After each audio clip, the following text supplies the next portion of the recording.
आइए जानते हैं आज के कुछ प्रमुख अंतर्राष्ट्रीय खबरों को। पहले एक नजर आज के हेडलाइंस पर। राकेश टिकैत बोले, जब तक कृषि आंदोलन सफल नहीं होगा तब तक नहीं लौटेंगे घर। किसानों को मिला बीजेपी सांसद वरुण गांधी का साथ, कहा वे हमारे खून उनका दर्द समझे। केरल में कोरोना के बाद निपाह का खतरा, 12 साल के बच्चे की मौत, संपर्क में आए 2 स्वास्थ्य कर्मियों में दिखे लक्षण। सैयद अली शाह गिलानी के बेटों का आरोप, पुलिस ने जबरदस्ती किया अंतिम संस्कार। मुख्यमंत्री के पिता ने ब्राह्मणों को बताया विदेशी, सीएम बघेल बोले कानून से ऊपर कोई नहीं, मुकदमा दर्ज। तालिबान ने काबुल की दीवारों पर लिखवाया कतर समझौता। तालिबान के बाद अफगानिस्तान के टीवी चैनलों में शुरू हुआ सेल्फ सेंसरशिप का दौर, कई प्रोग्राम बंद। आज कम हुई पेट्रोल डीजल की कीमतें। ये थे सिद्धार्थ शुक्ला के लिए शहनाज गिल के आखिरी शब्द, सुनकर फट जाएगा कलेजा। और टीम इंडिया के head constable Ravi Shastri corona positive हुए, आइसोलेशन में रखा गया। मुजफ्फरनगर में आयोजित महापंचायत को लेकर किसानों की भीड़ उमड़ पड़ी है। जिले के बॉर्डर को हाई अलर्ट पर रखा गया है। भारतीय किसान यूनियन के अध्यक्ष चौधरी नरेश टिकैत समेत अनेक खापों के चौधरी पंचायत स्थल पर मौजूद हैं। भारतीय किसान यूनियन के राष्ट्रीय प्रवक्ता राकेश टिकैत भी महापंचायत में आए हैं और केंद्र सरकार पर लगातार हमलावर है। उन्होंने स्पष्ट किया है कि जब तक ये आंदोलन सफल नहीं होगा तब तक वो घर वापस नहीं लौटेंगे। कृषि कानूनों के खिलाफ उत्तर प्रदेश के मुजफ्फरनगर जिले के जीआईसी मैदान में जारी किसान महापंचायत के बीच प्रदर्शनकारी किसानों को भारतीय जनता पार्टी के सांसद वरुण गांधी का साथ मिला है। भले ही केंद्र सरकार और पार्टी कृषि कानूनों की वापसी को नकार रहे हैं, मगर भाजपा सांसद वरुण गांधी किसानों के पक्ष में आज आवाज उठाते दिखे। किसान महापंचायत के इतर रविवार को बीजेपी सांसद वरुण गांधी ने किसानों का दर्द समझने की अपील की है और कहा कि वे अपने ही खून हैं और हमें उनका दर्द समझना होगा। केरल में एक ओर कोरोना संक्रमण का कहर जारी है, वहीं दूसरी ओर निपाह वायरस भी पैर पसार रहा है। कोझिकोड में आज तड़के निपाह वायरस से एक 12 वर्षीय बच्चे की मौत हो गई। 3 सितंबर को बच्चे की तबीयत बिगड़ने के बाद अस्पताल में भर्ती करवाया गया, लेकिन उसकी हालात में सुधार नहीं हो रहा था। शनिवार को बच्चे को एक निजी अस्पताल के आईसीयू में दाखिल करवाया गया। रविवार सुबह 5 बजे बच्चे ने दम तोड़ दिया। केरल की स्वास्थ्य मंत्री वीना जॉर्ज ने बताया कि बच्चे के संपर्क में आए 20 लोगों को हाई रिस्क कैटेगरी में रखा गया है। उनमें से 2 में लक्षण दिखने लगे हैं। दोनों ही स्वास्थ्यकर्मी हैं। एक कोझिकोड के सरकारी अस्पताल का कर्मी है, जबकि दूसरा निजी अस्पताल में है। जम्मू कश्मीर में अलगाववादी आंदोलन के वरिष्ठ नेता सैयद अली शाह गिलानी के अंतिम संस्कार को लेकर विवाद उठ खड़ा हुआ है।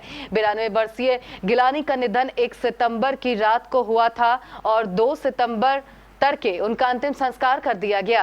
गिलानी के बेटों का कहना है कि उनका अंतिम संस्कार परिवार की मर्जी के खिलाफ किया गया है, जबकि पुलिस ने इन आरोपों से इनकार किया है। हुर्रियत कॉन्फ्रेंस के अध्यक्ष रहे गिलानी के बेटे डॉक्टर नईम ने कहा, हमें अपने पिता का इस्लामी कायदे के हिसाब से अंतिम संस्कार नहीं करने दिया गया। ये हमारा अधिकार था, लेकिन हमसे ये अधिकार भी छीन लिया गया। हम इस बात को लेकर बहुत दुखी हैं। डॉक्टर नईम और उनके भाई डॉक्टर नसीम का कहना है कि वो अपने पिता के अंतिम संस्कार में हिस्सा नहीं ले सके। छत्तीसगढ़ की सियासत में पिता पुत्र के खिलाफ ठन गई है। राज्य के मुख्यमंत्री सीएम भूपेश बघेल के पिता नंद कुमार बघेल के खिलाफ सामाजिक सौहार्द बिगाड़ने के आरोप में मुकदमा दर्ज किया गया है। मुख्यमंत्री भूपेश बघेल का कहना है कि कानून से ऊपर कोई नहीं है, चाहे वो मुख्यमंत्री के पिता ही क्यों ना हो। छत्तीसगढ़ के मुख्यमंत्री भूपेश बघेल ने ब्राह्मणों के खिलाफ टिप्पणी को लेकर अपने पिता के खिलाफ एफआईआर दर्ज होने पर मीडिया के सामने सफाई भी दी। उन्होंने कहा कि मुख्यमंत्री के रूप में विभिन्न समुदायों के बीच सद्भाव बनाए रखना मेरी जिम्मेदारी है। अगर उन्होंने एक समुदाय के खिलाफ टिप्पणी की है तो इसका मुझे खेद है। उनके खिलाफ कानूनी कार्रवाई होगी। कतर की राजधानी दोहा में हुए समझौते के बारे में आम जनता को जानकारी देने के लिए तालिबान ने समझौते के मसौदे को अफगानिस्तान की राजधानी काबुल की दीवार पर पेंट करवा दिया है। तालिबान ने जनता से अपील की है कि वो इस मामले में किए जा रहे नकारात्मक प्रोपेगेंडा पर भरोसा ना करे। 29 फरवरी 2020 को अमेरिका और तालिबान के बीच दोहा में समझौता हुआ था, जिसके अनुसार अमेरिकी सेना को अफगानिस्तान से 1 साल के अंदर हटना था और इस दौरान तालिबान ने उन पर हमला नहीं करने का वादा किया था। यह समझौता अमेरिकी राष्ट्रपति डोनाल्ड ट्रंप के कार्यकाल में हुआ था। जो बाइडेन अमेरिका के राष्ट्रपति बने तो उन्होंने घोषणा कर दी थी कि 31 अगस्त तक सभी अमेरिकी सैनिक अफगानिस्तान से लौट आएंगे।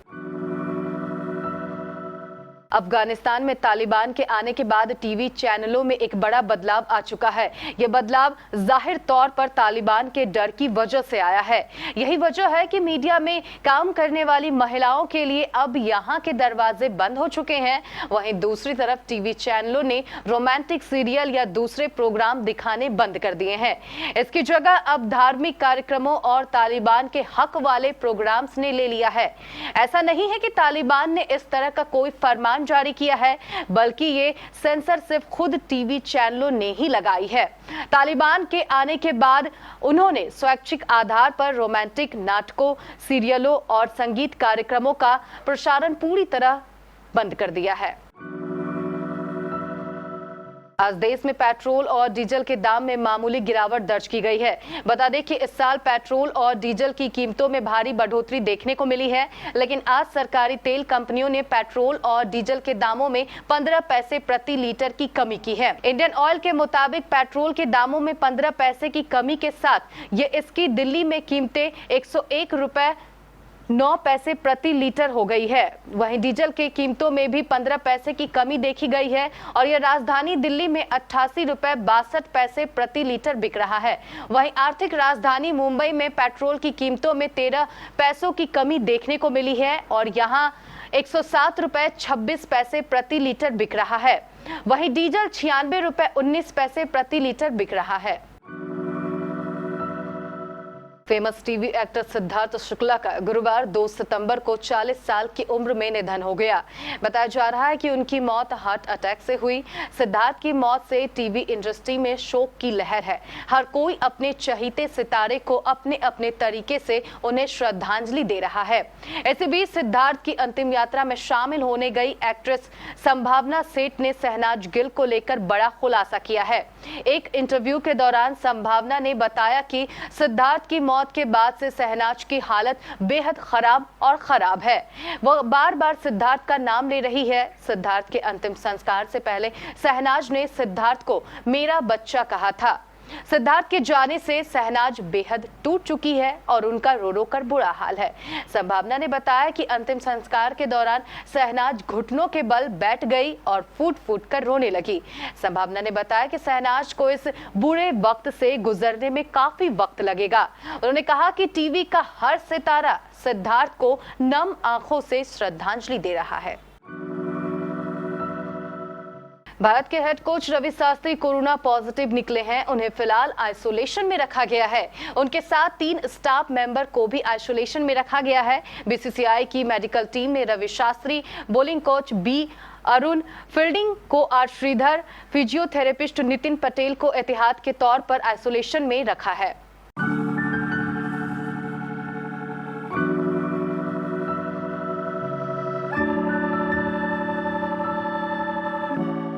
अंतर्राष्ट्रीय खबरों के बाद स्थानीय खबरों को जानने के लिए चलेंगे प्राइम स्टूडियो।